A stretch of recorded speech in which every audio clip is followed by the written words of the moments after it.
पति पत्नी काफी दिनों के बाद आज एक साथ बैठकर चाय पी रहे थे क्योंकि आज उनकी शादी की 25वीं सालगिरह थी। पहले की तरह वो अब साथ में समय बिताते नहीं थे, ज्यादा साथ में एक दूसरे के पास बैठते नहीं थे। पता नहीं किन कारणों से उन दोनों के बीच की दूरी बढ़ती ही जा रही थी। चाय पीते पीते पत्नी ने चुप्पी तोड़ते हुए कहा, मुझे आपसे बहुत कुछ कहना है, आपको बहुत कुछ बताना है, लेकिन अब हमारे पास एक दूसरे के लिए समय ही नहीं है। मैंने इस बारे में बहुत सोचा है और मैंने इस सिचुएशन से निपटने का एक उपाय निकाला है। अगर आप राजी हो तो बताती हूँ। पति ने सिर हिलाकर हामी भरी। पत्नी ने टेबल के ड्रॉअर से 2 डायरी निकाली और बोली, मैं ये 2 डायरी लेकर आई हूँ, एक आपके लिए और एक मेरे लिए। आज के बाद हम दोनों को एक दूसरे से जो भी शिकायत होगी वो हम अपनी अपनी डायरी में लिख कर रखेंगे। 1 साल बाद जब हमारी 26वीं एनिवर्सरी आएगी तब हम उसे खोलकर पढ़ेंगे। तब हमें एक दूसरों की उन चीज़ों या आदतों के बारे में पता चलेगा जो हमें नहीं पसंद है और हम उन्हें सुधार पाएंगे या कोई उपाय कर पाएंगे। पति को भी पत्नी का आइडिया पसंद आया और उसी दिन से डायरी में लिखना शुरू हो गया। देखते ही देखते 1 वर्ष बीत गया और 26वीं एनिवर्सरी का दिन आ गया। पति पत्नी दोनों ही डाइनिंग टेबल पर बैठकर चाय पी रहे थे और पास में दोनों की अपनी अपनी डायरी रखी हुई थी जो उन्होंने एक दूसरे के साथ बदल दी। चाय खत्म करके पहले पति ने पत्नी की डायरी पढ़नी शुरू की।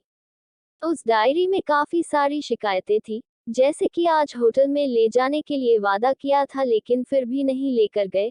आज मेरे मायके से मेहमान आए थे, उनके साथ पति ने अच्छे से बात नहीं की। कितने महीनों बाद आज मेरे लिए साड़ी लाए लेकिन पुराने डिजाइन की। आज मेरे सीरियल देखने के समय पति ने चैनल बदलकर न्यूज चला दी। आज गीला तौलिया सोफे पर छोड़ दिया। ऐसी कई सारी शिकायतें थी। डायरी को पढ़ते पढ़ते पति की आंखों में आंसू आ गए। पति को काफी अफसोस हुआ। वो अपनी पत्नी से बोला, मुझे इन गलतियों के बारे में एहसास ही नहीं था, लेकिन अब मैं तुमसे वादा करता हूँ कि ऐसी गलतियां मैं अब फिर से नहीं दोहराऊंगा। अब पत्नी ने पति की डायरी खोली।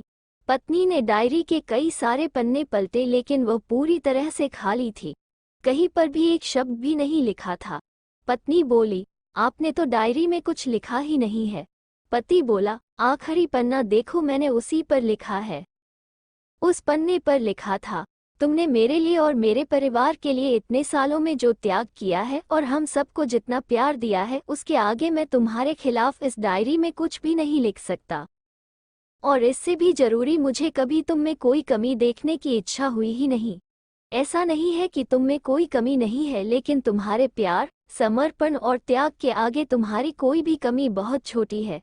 मेरी अनगिनत गलतियों को नज़रअंदाज करके तुमने इस कठिन जीवन में मेरे साए की तरह साथ दिया है और हमेशा मेरे साथ खड़ी रही। तुम ही बताओ, कोई भी अपने ही साए में दोष निकाले तो निकाले कैसे। अब पत्नी की आंखें नम थी। पत्नी ने पति के हाथ से अपनी शिकायतों की डायरी ले ली और उसे जला दिया। पति पत्नी का रिश्ता एक दूसरे पर विश्वास पर टिका होता है और उसी से वह मजबूत होता है। उम्र के एक दौर में पति पत्नी को एक बात अच्छे से समझ लेनी चाहिए कि एक दूसरे में गलतियां और कमियां निकालने के बजाय अगर यह याद रखा जाए कि उसके साथी ने उसके लिए कितना त्याग किया है तो इससे उनका रिश्ता और भी ज्यादा मजबूत ही होगा।